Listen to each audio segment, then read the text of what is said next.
Hi guys, welcome to Amy's Cooking. Today we are going to tackle the most well-known jiggly, fluffy, amazing Japanese cheesecake. It is literally a cheesecake but whipped with a whole bunch of egg whites and turn it into somewhat of a souffle.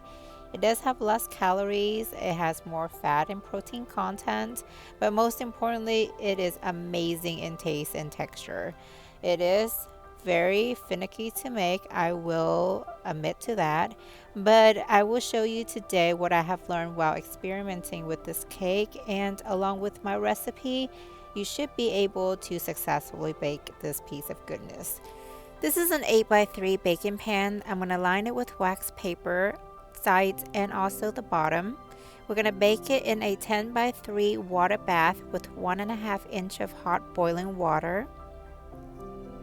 So this batter is a two-step process. The first part is making the cream cheese egg yolk mixture. And then once we have that, we will whip up the egg whites into a meringue and then we will fold the two together. So for this first part, we're gonna need a total of 7 eggs. These are large size. You're gonna separate them into the yolks and the whites. While we are using the yolks for the first part of the batter, you can leave the whites in the refrigerator. It would be best that we whip the egg whites when it's chilled because we do want a soft peak meringue, not a stiff peak. And using chilled egg whites can kind of help delay the stiff peak. So we're going to begin by making the first part of the batter, which is melting the butter and the cream cheese. I have 90 ml of heavy cream already in the pot, and we're going to add the butter and the cream cheese to it. The butter and the cream cheese would be best at room temperature so that way everything can melt a lot easier. We are not using a double boiler method. We're just going to cook this over our stove, and so it's crucial that we get everything melted quickly without burning anything or even boiling it. Some steams is okay, but definitely no boiling, and we have to be careful about it getting burnt. Notice how creamy this mixture is once it's completely melted. Just make sure that there are no clumps, and once you have got everything completely melted, turn off the heat and we will begin adding in our flour. Here we have cake flour and also cornstarch. I have 60 grams of cake flour and 10 grams of cornstarch. There's already cornstarch in cake flour, but I find that adding this extra amount really softens the cake up a lot. I'll make sure that everything is completely mixed well and there are no visible clumps. And you will notice how creamy this mixture is. We are avoiding a lot of air bubbles in here too because this really is going to be a super silky, smooth texture type of cake. So the smoother and silkier your batter is, the better the cake is going to come out. Even though we're doing a lot of mixing and whipping, but we do want to kind of go easy and limit the amount of air bubbles that we are creating. And this is the whole reason why I mix the flour in before I add in the egg yolks, because the egg yolks is pretty watery and the flour is pretty hard to mix in and get it into the cream cheese. So if you do that first and then you add the egg yolks, it won't be so liquidy that you're creating a lot of air bubbles. Now add in half of a teaspoon of lemon extract. The lemon extract is completely optional. 2 teaspoons of vanilla extract. Because Japanese cheesecake has a lot of egg whites whipped in it, so there is going to be an egg smell. The vanilla extract and the lemon extract really do help take away that smell and gives it a very nice smell to it. We want to run this batter through a sift. That way, if there's any clumps, we'll be able to remove that.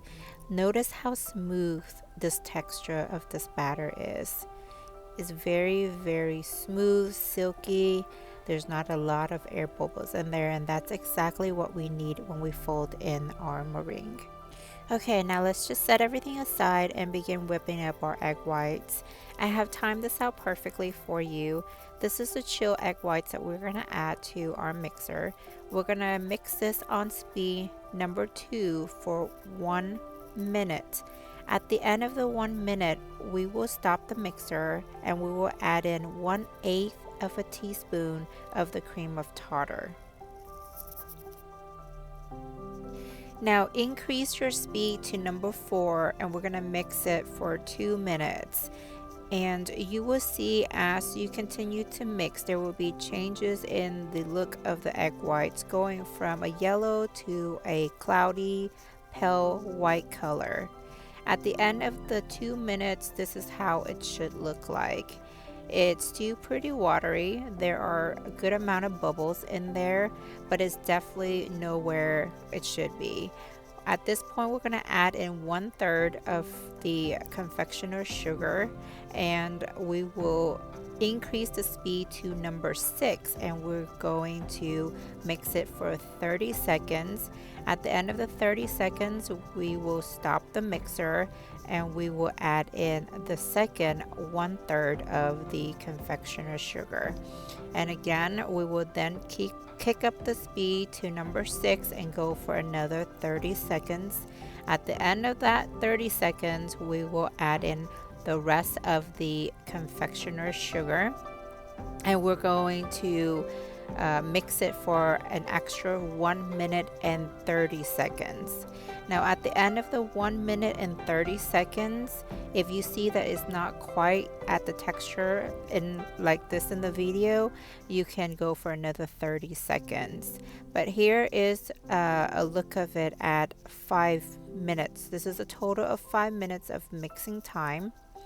And you can see how it is very dense. It's very thick, but it's definitely not stiff. So the meringue is still pretty runny.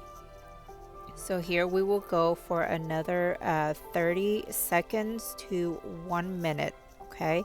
And then that should be good enough. So the total amount of mixing time is between 5 minutes and 30 seconds to 6 minutes, depending on how you're timing and how you're working the meringue.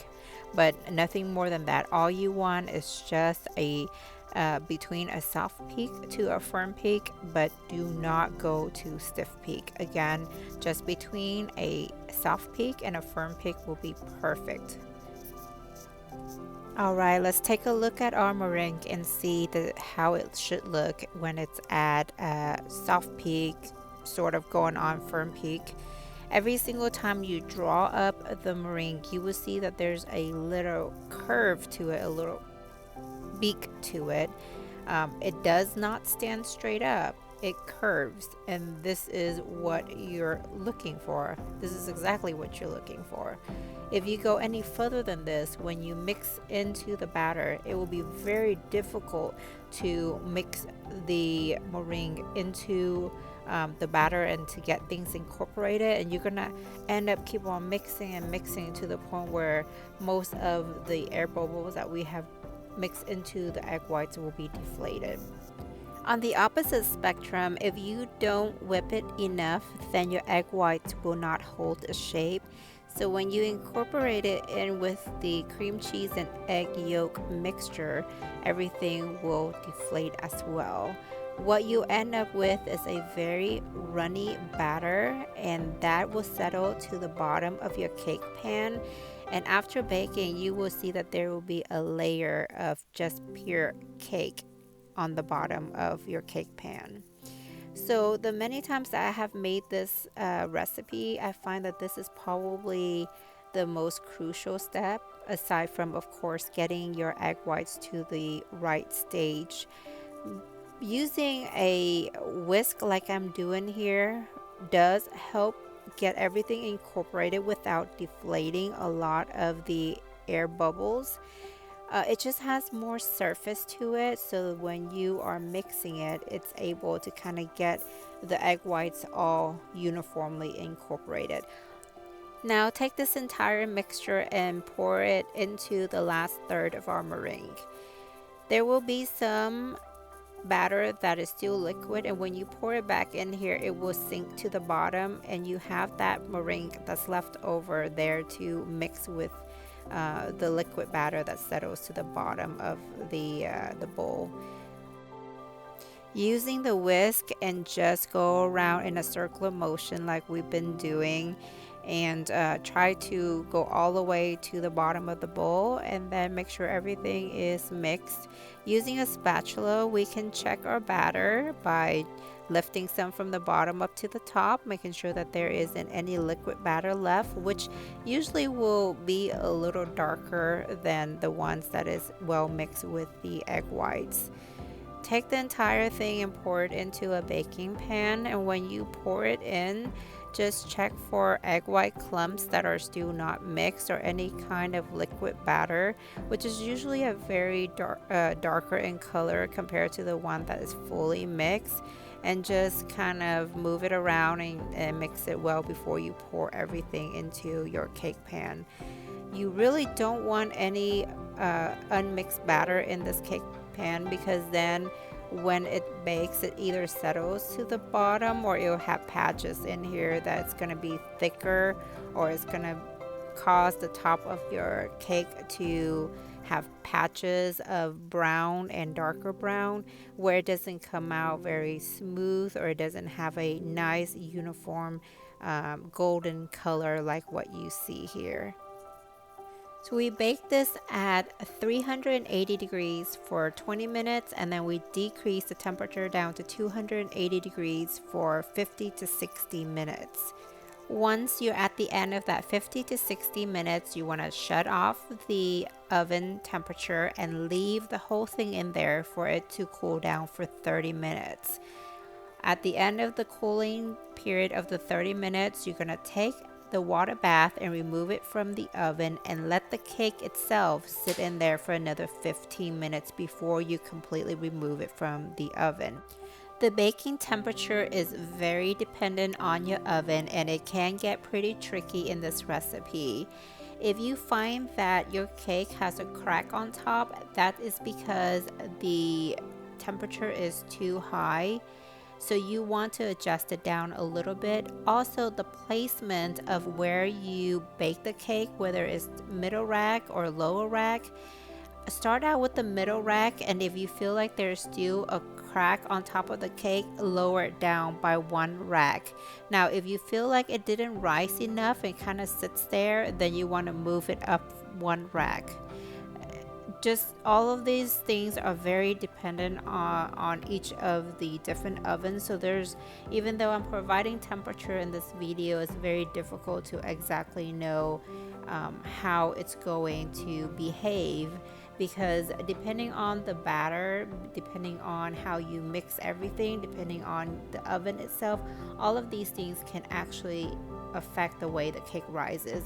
And it needs a really nice rise for it to be jiggly like this, which is the classic characteristic of these Japanese jiggly cheesecake. Alright guys, I really hope that you enjoyed this video. I truly hope all the tips that I provided will help you successfully make this recipe. And please like this video, give me some feedback, and subscribe. See you next time.